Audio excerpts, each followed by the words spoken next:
Rafa coming into a new league like this, thrown in, he's played every game, he's second in the league in saves. How would you evaluate his performance in goal, just adjusting to this new league? He's exceeded all expectations, Rafa, and both on and off the field. I think on the field is what you guys see, which has been spectacular, keeping us in games, saving PKs, playing out of the back the way we want to play. So his adaptation to our team in this league has been tremendous.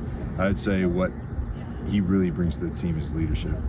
And, I think for a young team, having a guy that's won a trophy in Italy, won a trophy in Brazil, has experience, I think that's worth its weight in gold. And so a lot of the stuff that he brings to the team, a lot of people don't see, but it's been really, really impactful. It's early in this season. You haven't had a lot of, or any, 2 games in a week stretch. Is he a guy, though, that can be in the net every game? That's a question I've yet to broach. I'm scared to bring it up because he's, typically on game day +1, +2, your goalkeepers don't do a lot of diving around to save their body. But at his age, he wants to be flying on Tuesday across the goal and making saves. And so there's no doubt from a physical perspective, a willingness perspective, that he's capable of doing that. And there's nothing that I've seen that leads me to believe otherwise. His instincts of knowing when to come out, when to come back, and sometimes do both in one sequence. Does that just come from experience? Yeah, that's exactly right. I mean, he's seen these plays so many times that he's able to make. It's on autopilot. He's not being deliberate in thinking about what to do. It's just he flows with the ball, the space that's available, and his back line, and he just does a great job of reading it. And I think it's really helped the back line quite a bit, and his communication is really good as well. How do you guys generate more scoring other than Diego Luna? Nobody else has more than one goal this year. Yeah, that's the question that we're trying to answer. I think Diogo has had some really good moments, but we got to get him inside the box. We got to get him shooting more. He's got to take more risk in that part of the field. And then again with Ari, he's still learning about when to make the run, how to separate from the defenders. So there's a big learning curve there. And then obviously trying to integrate Willie into the group as soon as possible, and as far as starting the game and playing more than 45 minutes. So hopefully this week we can do that. And I think if we adjust those couple things, I think Luna's been carrying the load, and not only offensively, defensively, he's been our best defender from the front, and I think that's why he is where he is in his career path. He's getting the recognition, he's getting national team call-ups because he's doing all the little things and he's making plays on both sides of the ball. So we need a couple more guys to be able to do that in order to make our attack whole. What about Johnny Russell? Is he close to seeing some action? Yeah, so this is his first training back after the first training that he had with us. Right. So again, I think I got to temper my expectations as to what his role will be. But hopefully if he finishes a week of training, he'll be in the roster for the weekend. And then we'll decide as far as how the rest of the week looks, how he feels, and what the game calls for. But more than likely he'll get his first appearance this week, hopefully. Pablo, there have been some multi-goal games here you've given up, and that's certainly not what you want. So when you try to look big picture, are these goals happening because of a series of one-off mistakes? Is there some common thread that runs through them? What do you think? Well, again, I showed the goals this morning, and like for the first goal, I would say there's 3 different instances that caused the goal, and it's so easy when you have video. But we have clean possession at midfield, no pressure on us, and we jam a ball down the middle that the moment didn't ask for that. There was no one available. We just felt like jamming it. So then the ball gets clipped up in the air. Philip, again, and this is what I encourage the back line. Anytime that you feel like you're uncomfortable in this moment because the ball's bouncing or is put your foot through it, turn them, and we'll press. He decides to run out and chase it, bounces around the turf, and then our recovery positions, our pivot recovery was to the ball instead of to the goal, right, to cut off the angle of Nelson being able to come inside. So Jay did a good job. So every goal has 3 or 4 different plays and actions that could have alleviated it, and it usually starts with the ball. It doesn't usually start with our opponents having the ball. Same thing on a corner kick. We clear the ball. Diego comes to the ball instead of dealing with the guy on the wide area. Then it goes past us, and now we're in damage control mode from a situation that could be easily controlled. So they're all different. They all involve different guys. I think against a team like Vancouver, you're going to concede chances. They're a fantastic team. But I think the goals that we conceded were completely controllable versus some other chances that they did a really good job of breaking our lines. MLS is such an interesting league. You know, celebrity and star power matters in a lot of leagues, and certainly some teams in MLS have it. But Vancouver's doing what they're doing. Is that a lesson to everybody else? Playing in Canada doesn't seem like an advantage. Playing on turf doesn't seem like an advantage. They're not in a big glamour market. Doesn't seem like an advantage, yet they're in first place in the Champions Cup final.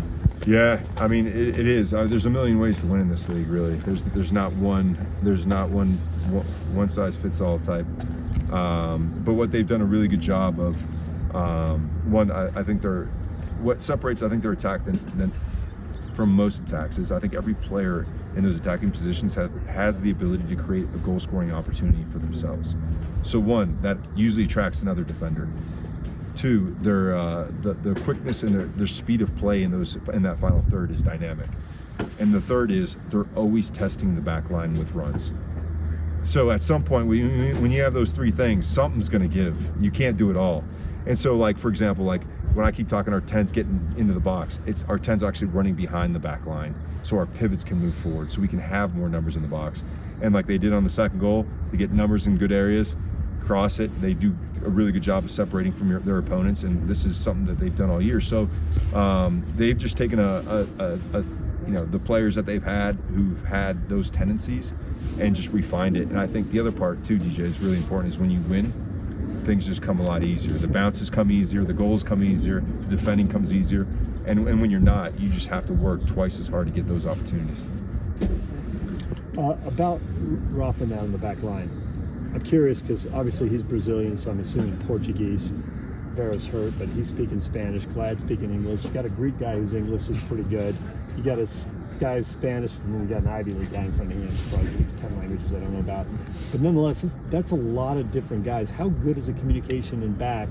Not that they can't communicate, they do, but I mean they got to communicate in real time. Real time. No, again, that was another part of our conversation this morning, where you communicate in soccer two ways: nonverbal and verbal. Right? Nonverbal is an active movement to go out and press the ball, or you're saying go, go, go from behind. So you need one of those two things. I think too often we get caught in between because the communication isn't done quick enough. So again, is it nonverbal not quick enough, reacting in front so that the guys in back can get a cue? Or is it the guys in the back not communicating quick enough to the guys in front of them to go out and press? So we've definitely got to get better at that. That's, my analogy is this: if you do a project with anyone in any business and you tell them you can't communicate, that I need this done in an hour and a half, good luck. It ain't gonna happen. So again, the glue to everything we do, to the tactics, to everything we do, involves communication. And so in order to get better at defending, we got to communicate better. To get better at attacking, we got to communicate better. Any thoughts on Dallas? Didn't go your way the first time, but it was a tight game throughout. Yeah, again, we got a red card in 18 minutes in that game, and that obviously changed a whole lot. A lot. I am really proud of the way we've been playing. And I think the San Diego game was a good reflection of that. Although we played well against Toronto, man down, we played well against Nashville and got hard done. And again, going to Vancouver, what excites me is the guys are extremely disappointed that we didn't come away with a minimum of a point.